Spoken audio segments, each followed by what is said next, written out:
बाकी फौजी भी तेजी से उठकर बंदूकों की तरफ दौड़े, लेकिन वहां तक पहुंचने से पहले ही सब एक एक करके गोलियों का निशाना बन गए। कुछ ही देर में वातावरण फिर से पहले जैसा शांत हो गया। जनाब, मुबारक हो, मिशन कामयाब हो गया। 10 मिनट बाद जब विक्रम चौकी के नजदीक पहुंचा तो एक अजीब मंजर उसके सामने था। चौकी के सामने रुकते ही उसका चेहरा सफेद पड़ गया। सब टेंट और कमरे आग की लपेट में आ चुके थे।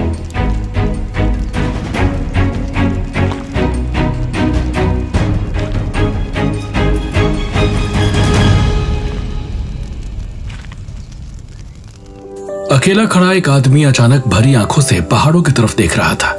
उसके होठों पर प्यारी सी मुस्कान थी। तभी उसके दोस्त ने पीछे से उसके कंधे पर हाथ रखा। सपने देख रहा है अविनाश? सपने तो कब से देख रहा था सर, अब उनके पूरे होने का वक्त आ गया। मेरी छुट्टी मंजूर होगी सर। अरे ये तो बढ़िया बात है। तेरी बीवी भी कब से इंतजार कर रही थी। सर शादी वाले दिन ही बुलावा आ गया था। ना बीवी से बात करने का मौका मिला, ना उसके आंसू पोंछने का। साफ साफ बोलना, ना है पर जाने का मौका मिला और ना इस मनाने का। अब दिल के सारे अरमान पूरे कर लेना। 1 महीने की छुट्टी मिली अरुण सर, हनीमून तो बनता है। देश की सरहद पर ऊंचे पहाड़ों और घने जंगल से घिरी सेना की एक चौकी पर हमेशा की तरह हल्का फुल्का और खुशनुमा माहौल था।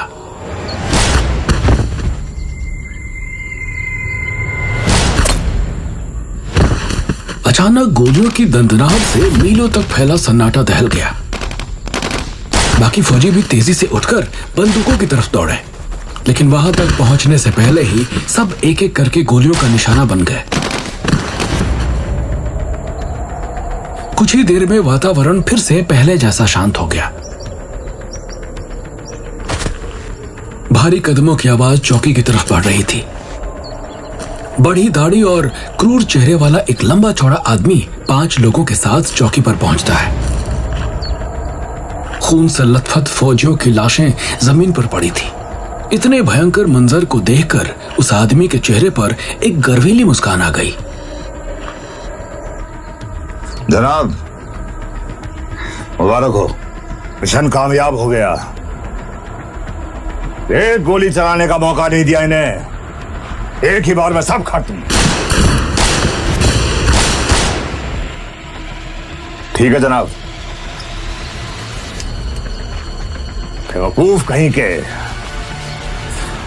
तुम्हारे मुल्क ने तुम जैसे कमजोर सिपाहियों को यहां इसलिए भेजा ताकि हमारा काम आसान हो जाए।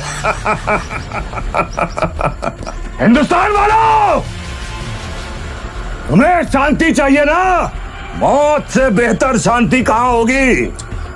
बॉर्डर पर जितनी भी चौकियां हैं, एक एक करके सब मिटा देंगे। वो दिन दूर नहीं जब इस पूरे इलाके पर हमारा परचम लहराएगा और यह पूरा खूबसूरत इलाका हमारे मुल्क का हिस्सा होगा। तभी अंदर का मुआयना करने गया एक आदमी दौड़कर उसके पास आया। 10वां सैनिक कहाँ है? 10वां सैनिक कहाँ है? हमें खबर मिली थी कि यहाँ पर 10 सैनिक हैं। ढूंढो, जाओ अंदर देख। एक सिपाही गायब यहाँ से। हमने 9 लोगों को मार दिया, लेकिन एक नहीं दिख रहा। नहीं नहीं, भागने का सवाल ही नहीं होता। हमने मौका ही नहीं दिया। जनाब, अगर आप कहें तो मैं उसके पीछे जाता हूं। उसके पीछे जाकर देखें। नहीं, इस वक्त आगे जाने में खतरा है। हम उसे नहीं ढूंढेंगे। इस देश के सैनिकों को अच्छी तरह जानता हूं मैं। अपनी जान से ज्यादा इन्हें अपने देश की मिट्टी और अपने साथियों की जान प्यारी होती है। देखना, वो 10वां सैनिक खुद तुम्हें ढूंढते हुए आएगा। अभी गिरे लौट जाओ, उसे जंगल में खत्म करना। ठीक है जनाब। सबकी बॉडी उठाकर रसोई घर में डाल दो, राख हो जाने दो। इन पड़ोसी मुल्क वालों को हमारी ताकत का अंदाजा लगना चाहिए।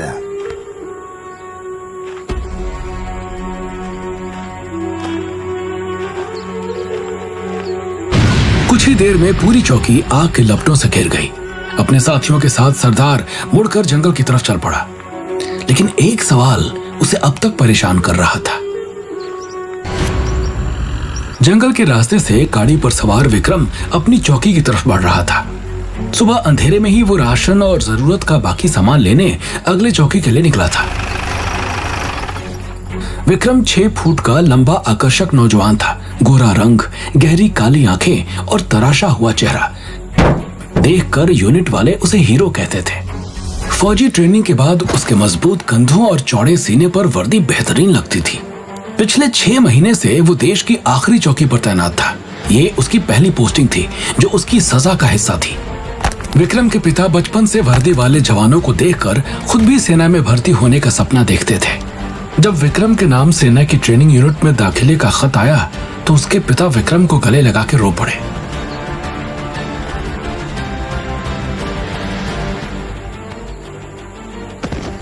लेकिन ट्रेनिंग के दौरान धीरज नाम के एक फौजी के साथ विक्रम का झगड़ा हो गया, जिसकी वजह से उसे सजा के तौर पर इस पहाड़ी चौकी में भेज दिया गया।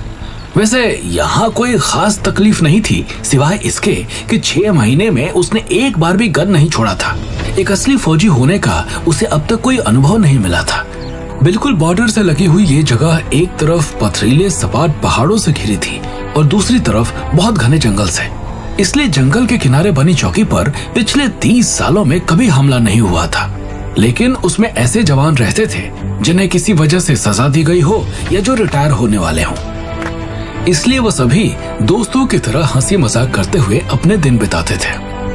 विक्रम जानता था कि इस वक्त सभी बाहर बैठकर कैप्टन अरुण के गिटार का आनंद ले रहे होंगे। 2 दिन पहले की तरह शायद सब उन्हें छेड़ भी रहे होंगे। 2 दिन पहले का मंजर याद आते ही उसके चेहरे पर मुस्कान आ गई। मेजर रवि अपनी पत्नी और बेटे की तस्वीर निहार रहे थे जब कैप्टन अरुण गिटार पर एक प्यार भरी फिल्मी गीत की धुन बजा रहे थे। जी, ये गाना आप अपने लिए बजा रहे हैं या फिर मेजर साहब के लिए? सबके लिए सूबेदार साहब। आपको भी भाभी जी की याद आई है नहीं? आई तो सही। भाई हम अपनी बीवियों को प्यार भरे गीतों से नहीं, फोन पे मिली फटकार से हम उन्हें याद करते हैं। भाई मौज मस्ती तो आप लोगों की है। अच्छा बताओ, तुम्हारी मंदगेतर विशाखा ने कभी तुम्हें डांटा है, कभी गुस्सा किया है? एक बार हुई थी सर, क्योंकि महीनों से छुट्टी पर ही नहीं जा पाया था। चल उसको डांट नहीं बोलते, उसको प्यार की फटकार बोलते हैं। हमारी उम्र तक आते आते प्यार का बर्फो चक्कर हो जाता है, पता ही नहीं चलता। और रह जाती है गुर्राती हुई श्रीमती जी, चाहे वो फोन पे हो चाहे वो सामने हो। अरे देश की सेना के इतने बड़े अफसर जो किसी दुश्मन से नहीं डरते, अपनी बीवी की एक छोटी सी आवाज में चुप हो जाते। अब साहब जी, असली सरकार तो घरवाली की होती है। और एक बात कहें, देश की सत्ता तो आप अपने वोट से हर 5 साल के बाद बदल सकते हैं, लेकिन शादी के बाद घर पर हुकूमत तो परमानेंट बीवी का ही होता है और आप इसे बदल भी नहीं सकते। जब ये सारी बातें सुन के अब शादी का इरादा मत बदल लेना सर। महीनों की ड्यूटी के बाद जब बीवी का मुस्कुराता शर्माता चेहरा देखने को मिलता है ना, तो ऐसे लगता है जिंदगी में बाहर आ गई। अविनाश केंद्र का शायर कहीं कोने में बैठ के अपनी बीवी के लिए कविताएं लिखता है।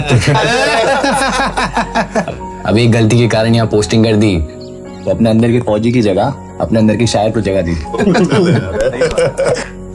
सर क्या बाकी पोस्ट पे ऐसा नहीं होता है? मतलब वहां क्या हमेशा लड़ाइयां होती रहती हैं?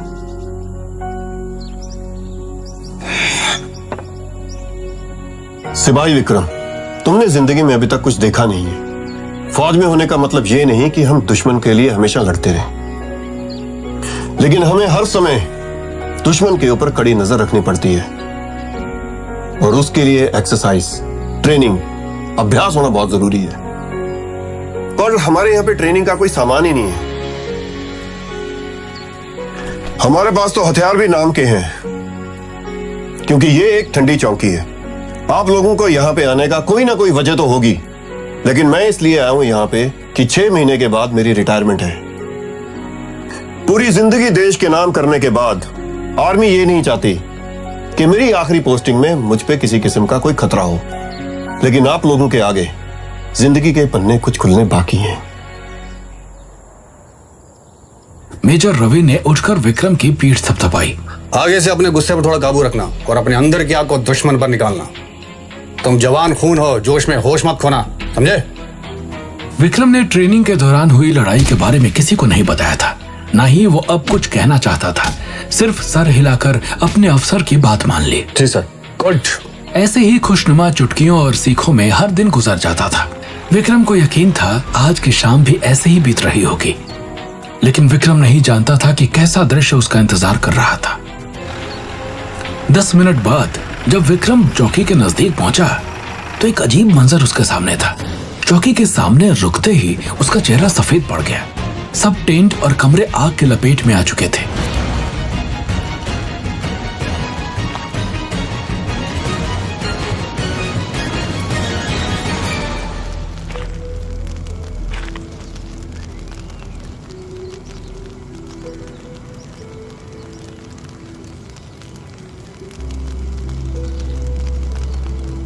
विक्रम की आवाज कांपने लगी। हिम्मत करके वो आगे बढ़ा। अंदर जलती हुई 9 लाशें थी। चौकी के सब अफसर और जवान अपने हथियार यहीं रखते थे, क्योंकि इस चौकी पर कोई खतरा नहीं था। कभी अपनी सुरक्षा के लिए हथियारों की जरूरत ही नहीं पड़ी। आज भी हथियार अनछुए वहीं पड़े थे। जिसने भी हमला किया उसने किसी को हथियारों तक पहुंचने का मौका तक नहीं दिया। उसे समझ नहीं आया कि वो क्या करे। इर्द गिर्द देखकर अचानक वो जोर से चिल्ला पड़ा।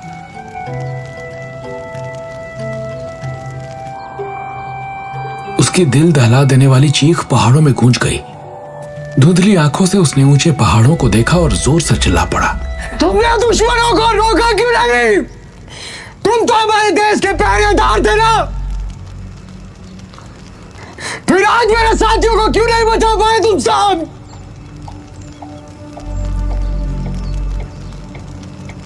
ये वक्त रोने का नहीं था। उसके साथी जिन्हें वो भाई जैसा मानता था शहीद हुए थे। ये खबर अगली चौकी तक पहुंचाना जरूरी था, जहां सैटेलाइट फोन था। वो जगह भी जलकर राख हो चुकी थी। विक्रम के पास किसी को संपर्क करने का कोई जरिया नहीं था, सिवाय इसके कई घंटों के सफर के बाद अगली चौकी तक पहुंचता। एक लंबी छुरी के अलावा वहां कुछ नहीं बचा था। विक्रम ने छुरी उठा ली। निहत्थे सिपाहियों के पीछे से आकर वार करने को बहादुरी नहीं कहते।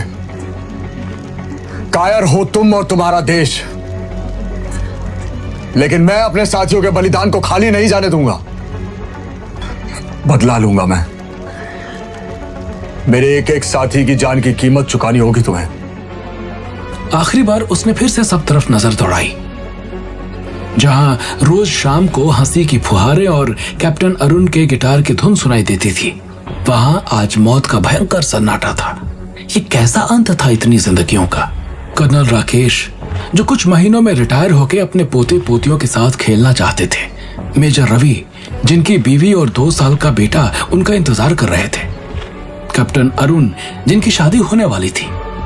सूबेदार हनुमान सिंह, जिनका बेटा कुछ दिन पहले ही अफसर बना था।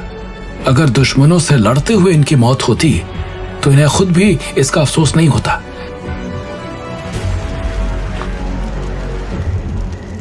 विक्रम का खून खौल उठा। अगले ही पल मुड़कर वो जंगल की तरफ दौड़ पड़ा। विक्रम की आंखों में लड़कपन की शरारत नहीं, बल्कि दृढ़ निश्चय की चमक थी। उसके पास न लड़ाई का अनुभव था, न कभी दुश्मन से टक्कर हुई थी। ट्रेनिंग के दौरान उसने लड़ाई के टारगेट पर सिर्फ एक बार गोली चलाई थी, पर आज तक किसी इंसान पर गोली नहीं चलाई थी। फिर भी बिना किसी डर के विक्रम तेजी से जंगल की ओर जा रहा था। अचानक एक तेज धमाके की आवाज हुई। विक्रम ठिठक कर वहीं रुक गया। उसने मुड़कर चौकी की तरफ देखा। चौकी के स्टोर में कुछ ग्रेनेड थे। हो सकता है आग की वजह से कोई ग्रेनेड फट गया हो।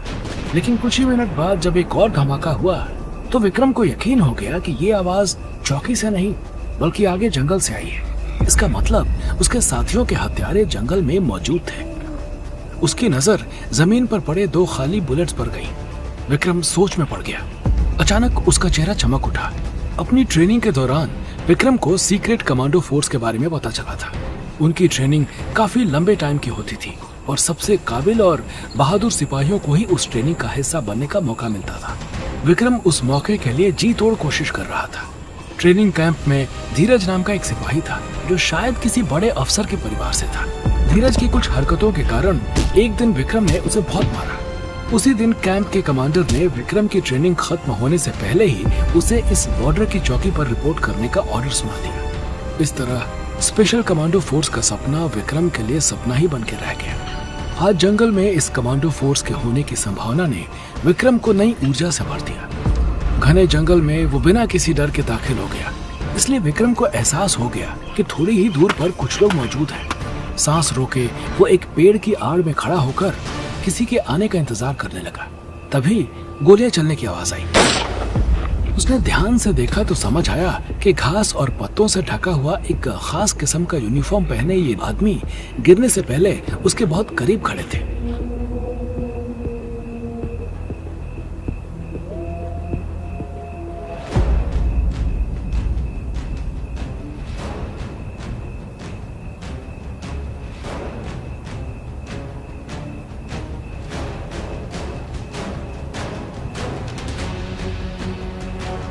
सिपाही ने बंदूक की नोक से उसका वार रोकते हुए कहा। विक्रम ने चौंक कर सिपाही की तरफ देखा। तुम्हें लगता है तुम्हारी छुरी मेरी गन से ज्यादा तेज है? सर पर बुलेट प्रूफ हेलमेट था और हाथों में आधुनिक बंदूक। मैं भी इंडियन आर्मी का जवान हूँ। सर्विस नंबर, यूनिट नेम और कौन सी चौकी? पहाड़ वाली बॉर्डर की चौकी। विक्रम सिंह चौहान, सिपाही। उसके चेहरे पर काला पेंट लगा हुआ था।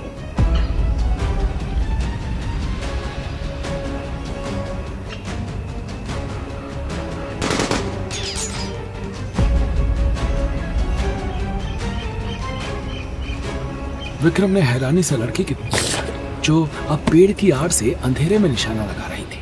आवाज से विक्रम को एहसास हो गया था कि सामने एक नहीं बल्कि दो दुश्मन हैं। उसने सेब के जितना बड़ा पत्थर उठाकर दूसरी दिशा में फेंका।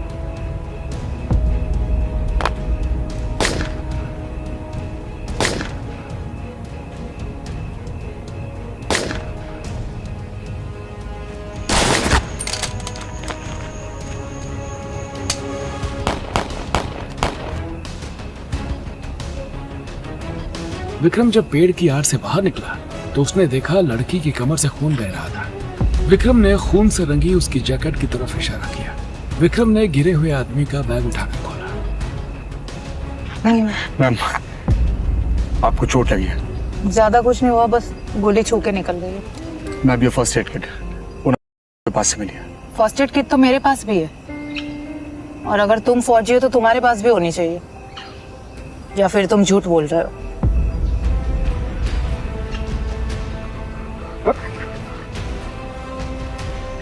ये लड़की सिपाही है या भूत?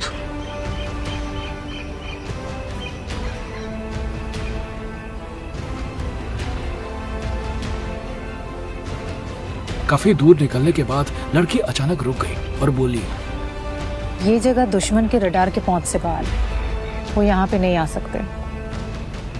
हम कुछ वक्त यहाँ आराम करते हैं और फिर जंगल की तरफ निकलते हैं। विक्रम ने देखा वहाँ एक छोटा सा तालाब था। उसके किनारे बैठकर लड़की ने अपनी जैकेट उतारी और फिर कंधे पर लटका भारी बैग उठाकर नीचे रखा। देख क्या रहे हो? शर्म नहीं आ रही? सॉरी मैम, वो मैं सिर्फ आपकी चोट के लिए परेशान था। तब विक्रम को एहसास हुआ कि चोट उसकी कमर पर थी और इस तरह देखना गलत था। मैम, वैसे मेरा नाम सिपाही विक्रम सिंह है, आपका? हम यहाँ जान पहचान बनाने नहीं आए। मुझे नहीं पता तुम कौन से मिशन के लिए यहाँ हो, लेकिन जो भी हो उसे सावधानी से पूरा करना। देश के लिए मरने वाले तो बहुत है, लेकिन जिंदा रहकर दुश्मनों का सामना करने वाले बहुत कम है, और वो ज्यादा जरूरी है। विक्रम ने अपने यूनिट का नाम और चौकी पर हुए हादसे के बारे में उसे बताया। लड़की चौंक गई। तुमने इस बात की खबर रेजिमेंट ऑफिस तक पहुंचाई या नहीं? पहुंचाना चाहता था, लेकिन सैटेलाइट फोन भी जल गया था। कोई और जरिया था ही नहीं खबर पहुंचाने का। मेरे साथियों के बलिदान के बारे में किसी को नहीं मालूम, और इतना समय नहीं था कि मैं दूसरी चौकी में जाकर सब कुछ बताता। मुझे लगा दुश्मन आसपास ही कहीं छुपा हुआ है, इसलिए मैं दुश्मनों को पकड़ने के लिए जंगल में आया। इस छुरी के सहारे तुम दुश्मनों को मारने के लिए जंगल आ गए? तुम दुश्मन को मारने आए हो या गिलहरी का शिकार करने? कैसे फौजी हो जो गन चलानी भी नहीं आती? कभी वक्त मिला नहीं, सीखने की कोशिश भी बहुत की, लेकिन जिस पोस्ट पे गए वो ठंडी पोस्ट थी, तो हथियार थे भी नहीं और चलाना भी नहीं जानते थे लोग, और जो जानते थे उन्होंने सिखाया नहीं। अगले 1 घंटे में लड़की ने विक्रम को अपनी गन के बारे में सब कुछ सिखाया और उसे निशाना साधने का तरीका बताया। वहाँ गोली चलाना खतरनाक हो सकता था, क्योंकि इससे दुश्मन को उनकी पोजीशन का पता चल जाता।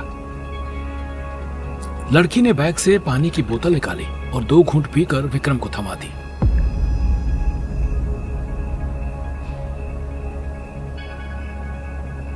पानी पीकर विक्रम को एहसास हुआ कि उसने पिछले 12 घंटे से कुछ खाया पिया नहीं था। लड़की ने जैसे उसकी मन की बात समझ ली और बैग से एक बिस्किट का पैकेट निकाला। ये खास तरीके का बिस्किट है, मिशन पे जाने वाले फौजियों के लिए बनाया जाता है। ये एक बिस्किट में एक वक्त के खाने की ताकत और विटामिन होते हैं। खुद एक बिस्किट खाकर लड़की ने विक्रम को 2 बिस्किट दिए।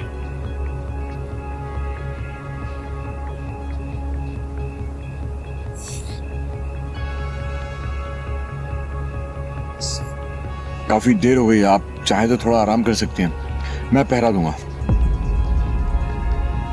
आई थिंक ये जगह सेफ रहेगी। उसकी बात मानकर लड़की एक पेड़ पर चढ़ गई और अपनी बेल्ट से खुद को टहनी के साथ बांध लिया। कुछ ही देर में उसकी आंखें बंद हो गई। इस तरह पेड़ पर सोना अपने आप को जंगली जानवरों से बचाने के लिए जरूरी था।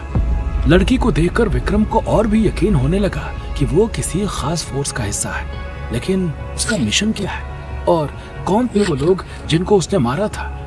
विक्रम के पास सवाल बहुत थे, लेकिन जवाब एक भी नहीं।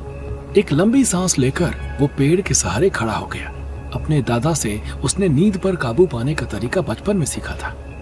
आम लोगों के मुकाबले विक्रम सिर्फ 3 घंटे की नींद लेकर पूरा दिन काम कर सकता था। जैसे ही सुबह का उजाला होने का एहसास हुआ, लड़की उठ गई। लेकिन जब उसने बेल्ट खोलने की कोशिश की तो उसके चोट से खून निकलने लगा। कसकर बेल्ट लगाने की वजह से घाव ठीक नहीं हुआ था।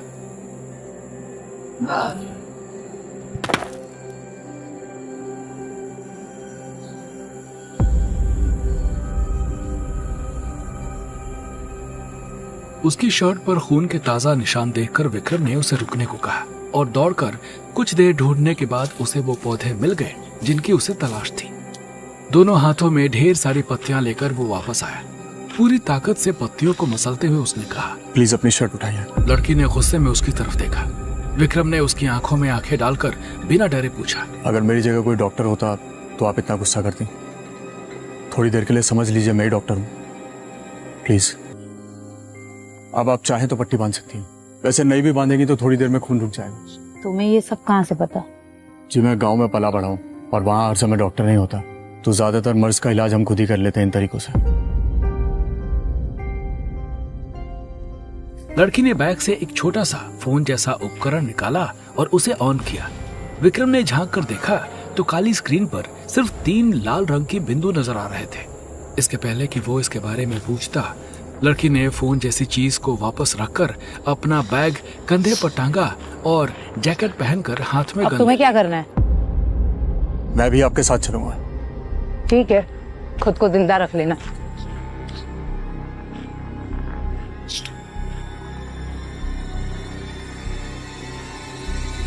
कुछ ही देर में वो जंगल के दूसरे हिस्से में थे। विक्रम को चुप रहने का इशारा करके लड़की धीरे धीरे आगे बढ़ने लगी।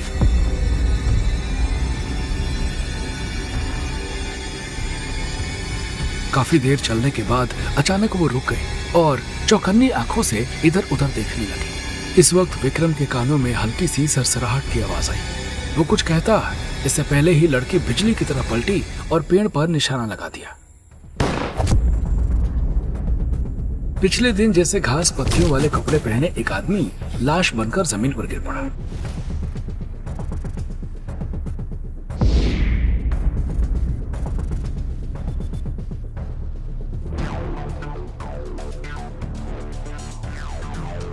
विक्रम ने लपक कर उसकी गन उठा ली।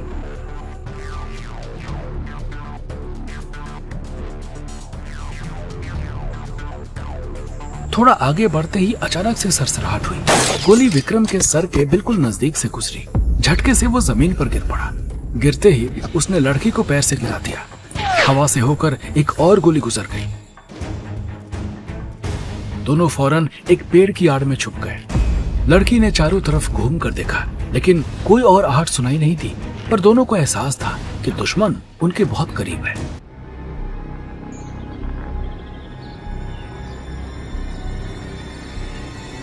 विक्रम ने बहुत ध्यान से आवाज सुनी और उस जगह का अंदाजा लगाया जहां से आवाज आ रही थी।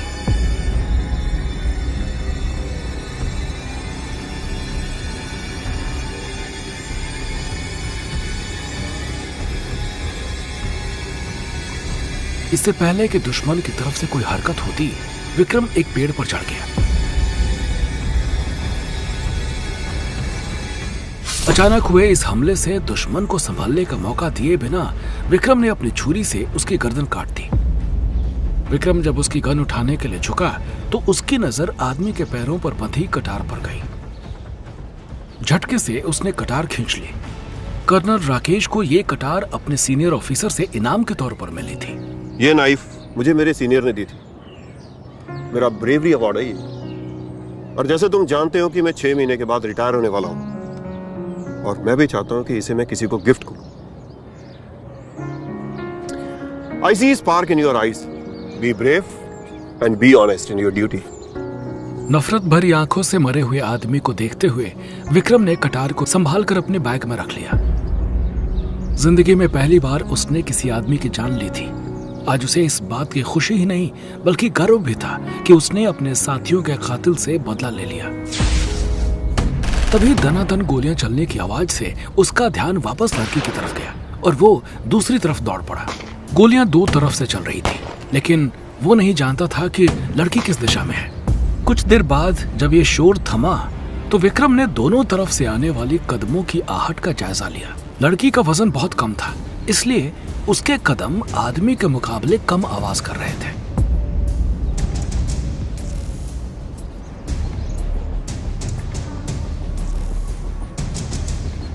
तुम इधर क्यों आए हो? मैं उधर संभालूंगी, तुम जाके दूसरी जगह संभालो। गो।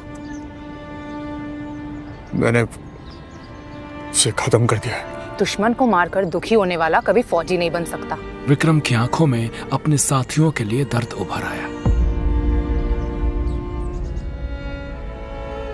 ये दुख दुश्मनों के लिए नहीं है मैम, मेरे अपने साथियों के लिए। विक्रम ने हिकारत संजीदगी से कहा और लड़की को कटार के बारे में बताया। कर्नल राकेश। अगर ये तुम्हारा दुश्मन था तो इसका मतलब ये है कि यहाँ पे और भी दुश्मन हो सकते हैं। अब स्क्रीन पर केवल एक लाल बिंदु नजर आ रहा था। लड़की हैरत में पड़ गई। पर ये कैसे पॉसिबल है? मेरी इंफॉर्मेशन के मुताबिक तो यहाँ पे दोनों पेड़ की आड़ में छुपकर सांस रोके इंतजार करने लगे, लेकिन उधर से कोई हरकत नहीं हुई। लगता है आपका निशाना सही जगह पर लगा। हो सकता है कि वो भी छुप के हमारा इंतजार कर रहे हो। आपके पास हैंड ग्रेनेड है? लड़की समझ गई कि वो क्या कहना चाहता था, लेकिन खुद फेंकने की बजाय उसने ग्रेनेड विक्रम को थमा दिया। पिन निकालकर विक्रम ने ग्रेनेड दूसरी तरफ फेंका, तेजी से उल्टी दिशा में भागने लगा। कुछ ही सेकंड बाद उनके पीछे एक तेज धमाका हुआ। दोनों ने जमीन पर कूदकर हाथों से अपना सर ढक लिया। कुछ देर बाद वो धीरे से उठकर बैठे और पीछे की तरफ देखने लगे। अगर दुश्मन लड़की की गोली से नहीं मरा था तो ग्रेनेड से उसका खात्मा जरूर हो गया होगा। लगता है अब हमारा काम यहाँ पे खत्म हुआ, हमें निकलना चाहिए। लेकिन करिश्मा जैसे ही उठने लगी उसके मुंह से एक घुटी हुई चीख निकली और वो वापस गिर पड़ी। विक्रम ने देखा उसके पैर पर घुटने से ऊपर एक नुकीली टहनी का टुकड़ा गड़ा हुआ था। बिना घबराए करिश्मा ने खींचकर उस टुकड़े को अपने पैर से निकाल दिया। घाव से तेजी से खून बहने लगा। करिश्मा ने अपने बैग से इस कपड़ा निकाला और कसकर पैर पर बांध लिया।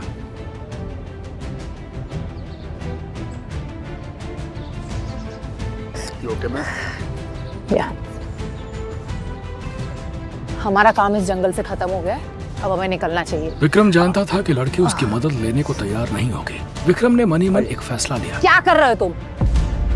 मैम आप चाहें तो बाद में इस गलती की सजा दे सकते, लेकिन अगर अभी हमें इस जंगल से बाहर निकलना है तो यही एक तरीका है। लड़की जानती थी कि विक्रम सही कह रहा है।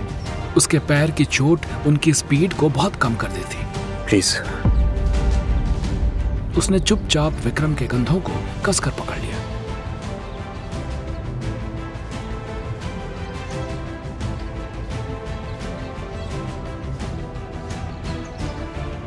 काफी देर दौड़ने के बाद वो उसी तालाब के पास आ पहुंचे जहां पिछली रात को उन्होंने आराम किया था।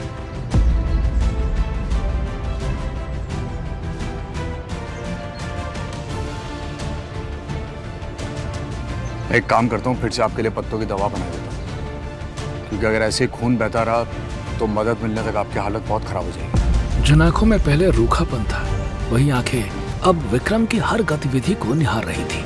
इतनी दूर तक उसे उठाकर दौड़ने के बाद भी विक्रम की सांस फूली हुई नहीं थी। वो सिर्फ बहादुर ही नहीं बल्कि ताकतवर भी था। बस उसे सही मार्गदर्शन की जरूरत थी। क्या तुम मेरे लिए पानी ला सकते हैं? पानी भरकर विक्रम उसके पास लेकर आया।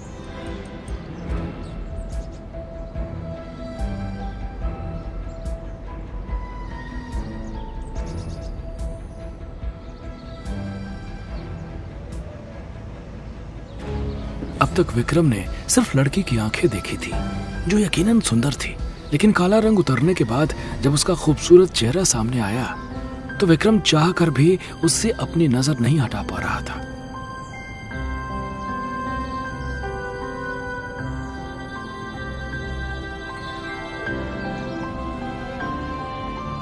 खूबसूरत हूँ? उसमें खोए हुए विक्रम ने बिना सोचे जवाब दिया। बहुत। लड़की जोर से हंस पड़ी।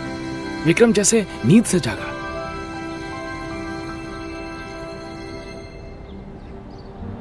फिर से मिलना चाहोगे मुझसे? तुम अगर मेहनत करो तो एक अच्छे सिपाही ही नहीं बल्कि कमांडर भी बन सकते हो।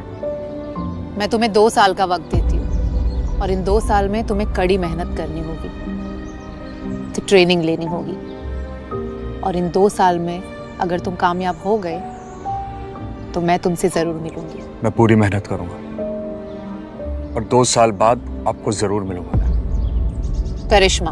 कमांडो फोर्स में जाने के सपने के साथ साथ अगर उसे इतनी खूबसूरत और बहादुर लड़की का साथ मिल सकता था तो वो कितनी भी सख्त ट्रेनिंग में जाने के लिए तैयार था। कितना सही नाम रखा है माता पिता ने। आप तो सच में करिश्मा है। करिश्मा का घाव अब सूखने लगा था। फिर भी विक्रम उसे उठाकर तब तक चलता रहा जब तक उसे एक आर्मी की चौकी नजर नहीं आई।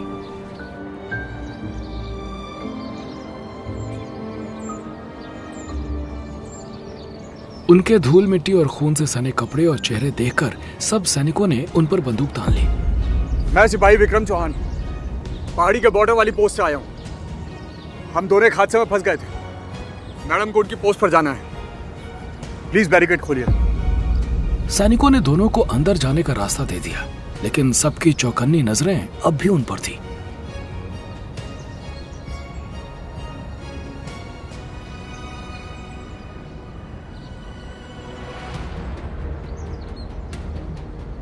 इस इलाके में ऐसे किसी ऑपरेशन की जानकारी हमारे पास नहीं है। फिर तुम दोनों कहाँ से आ रहे हो, और वो भी ऐसी हालत में? वजह जान सकता हूँ? मुझे जल्द से जल्द फोन करने की अनुमति चाहिए कमांडर। कमांडर को उसके हाव भाव से महसूस हुआ कि वो सेना का हिस्सा थी, पर बिना पूरा सच जाने पूरी तरह विश्वास करना मुश्किल था।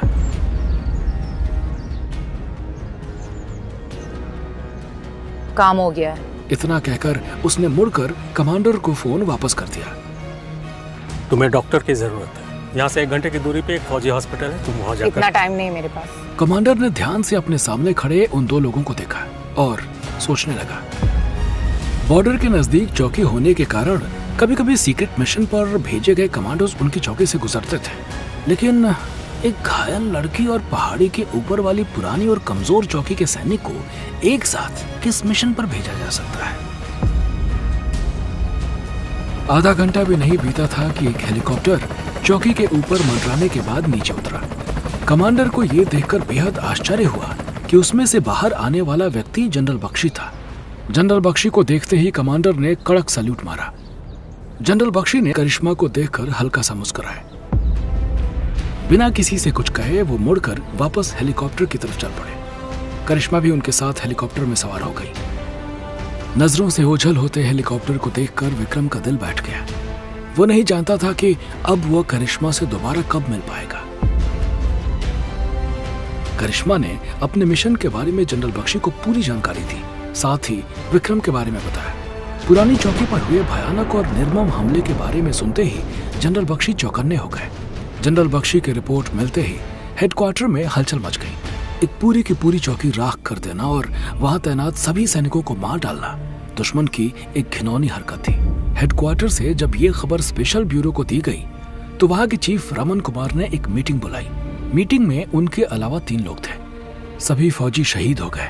इसका मतलब ये रास्ता छुपकर हथियार लाने वाले ही नहीं, दुश्मन देश की सेना भी जान गई है। हमारे एजेंट ने पहला मिशन इस इलाके में पूरा किया।